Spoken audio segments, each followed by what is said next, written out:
বন্ধুরা, আজকে তোমাদের দেখাবো বিকাশের মাধ্যমে ঘরে বসে কিভাবে পল্লী বিদ্যুৎ বিল পরিশোধ করতে হয়। এজন্য আমরা প্রথমেই যে বিকাশ অ্যাপসটি আছে এটার উপরে টাচ করব। এরপর এই যে এখানে পিন নাম্বার দেব। এরপর এই যে ডান দিকে তীর চিহ্ন দেওয়া আছে এটার উপরে টাচ করব। এবার দেখো এখানে পে বিল লেখা আছে, এটার মধ্যে টাচ করব। যদি এখানে খুঁজে না পাও তাহলে আরও দেখুন, এটার মধ্যে টাচ করলেই পেয়ে যাবে পে বিল অপশন। এবার এখানে দেখো যে বিদ্যুৎ লেখা আছে এটার মধ্যে টাচ করব। টাচ করার পর একটু নিচের দিকে চলে আসবো। এখানে দেখো পল্লী বিদ্যুৎ প্রিপেড আর নিচে আছে পল্লী বিদ্যুৎ পোস্টপেড। আমারটা যেহেতু পল্লী বিদ্যুৎ পোস্টপেড তাই আমি এটার মধ্যে টাচ করলাম। টাচ করার পরে এই যে SMS অ্যাকাউন্ট নাম্বার দিন, এটা বিলের কাগজ থেকে ভালো করে দেখে নেবে। বিলের কাগজের উপরের বাম দিকে গ্রাহক হিসাব নম্বর লেখা থাকে, ওই নাম্বারটি ভালো করে দেখে নেবে। তারপর নাম্বারটি এই জায়গার মধ্যে টাইপ করে বসাবে। তার আগে বন্ধুরা বলে রাখি, যে পরিমাণ বিল আসবে সেই পরিমাণ অথবা তার চেয়ে বেশি টাকা কিন্তু অবশ্যই বিকাশে থাকতে হবে। যাই হোক, SMS নাম্বারটি বসানোর পরে যে নিচের ডান দিকে তীর চিহ্ন দেওয়া আছে, এবার এটার মধ্যে টাচ করব। এবার দেখো এখানে 491 টাকা চলে এসেছে, অর্থাৎ তোমার বিলের কাগজের সাথে মিলিয়ে নেবে যে অ্যামাউন্টটা ঠিক আছে কিনা। যদি ঠিক না থাকে তাহলে বুঝতে হবে কোথাও ভুল হয়েছে। বন্ধুরা দেখো এখানে কিন্তু আমার একটু ভুল হয়েছে মনে হচ্ছে, কারণ এখানে 491 আর আমার জরিমানা সহ বিল আসার কথা 491। যেহেতু আমি নির্ধারিত সময়ের মধ্যে বিল পরিশোধ করছি তাই আমার বিল আসার কথা এখানে 469 টাকা। এই রকম ভুল দেখলে ব্যাক করে পেছনে চলে যাবে আর আগাবে না। আমিও পেছন দিকে চলে যাচ্ছি আর আগাচ্ছি না, কারণ আমার কোথায় ভুল হয়েছে আমার একটু দেখে নিতে হবে।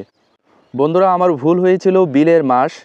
এটা আমার বিলের কাগজ থেকে দেখে নেওয়া উচিত ছিল। এখানে দেখো ডিসেম্বর 2024 দেওয়া আছে, আমার এখানে এই যে বিলের কাগজে জানুয়ারি 2025, তাই আমার এটা সিলেক্ট করে নিতে হবে। তাই এই যে ডান দিকে এটার মধ্যে টাচ করব। টাচ করার পরে এই যে বিলের মাসটি আমি সিলেক্ট করে নিলাম। এইবার নিচে ডান দিকে তীর চিহ্ন দেওয়া আছে এটার মধ্যে টাচ করব। টাচ করার পরে এইবার দেখো এই যে 469 টাকা এইবার আমার বিলের কাগজের সাথে মিল আছে।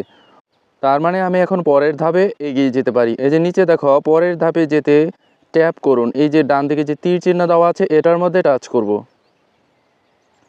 করার পরে এই যে এখানে আমি পিন নাম্বার দেব। আমার বিকাশের যে পিন নাম্বারটি আছে সেটি আমি দেব। দেওয়ার পরে এই যে ডান দিকে তীর চিহ্ন আছে এবার এটার মধ্যে টাচ করব। এবার ঠিক নিচে ট্যাপ করে ধরে রাখতে হবে। আমি আঙ্গুলটি টাচ করে ধরে রাখলাম। উপরে দেখো পে বিল সফল হয়েছে, অর্থাৎ আমি ঠিকঠাক মতো বিল পরিশোধ করতে পেরেছি। এবার নিচে দেখো পরবর্তী লেখা আছে এটার মধ্যে টাচ করব। টাচ করার পরে উপরে দেখো রিসিট ডাউনলোড করুন, এটার মধ্যে টাচ করবে। এই যে দেখো আমি যে বিল পরিশোধ করেছি তার রিসিটটি কিন্তু চলে এসেছে।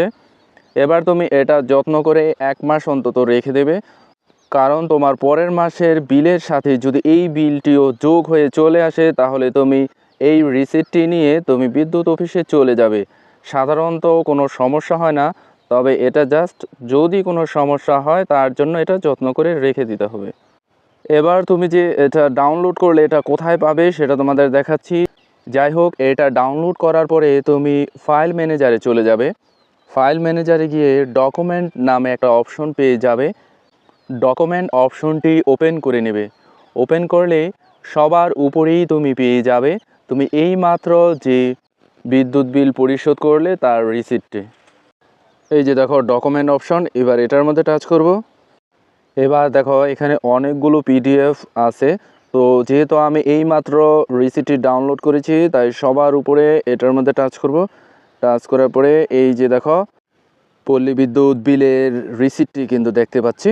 আশা করি বন্ধুরা বুঝতে পেরেছ। ভিডিওটি যদি ভালো লাগে তাহলে লাইক, কমেন্ট, শেয়ার এবং সাবস্ক্রাইব করার অনুরোধ রইল।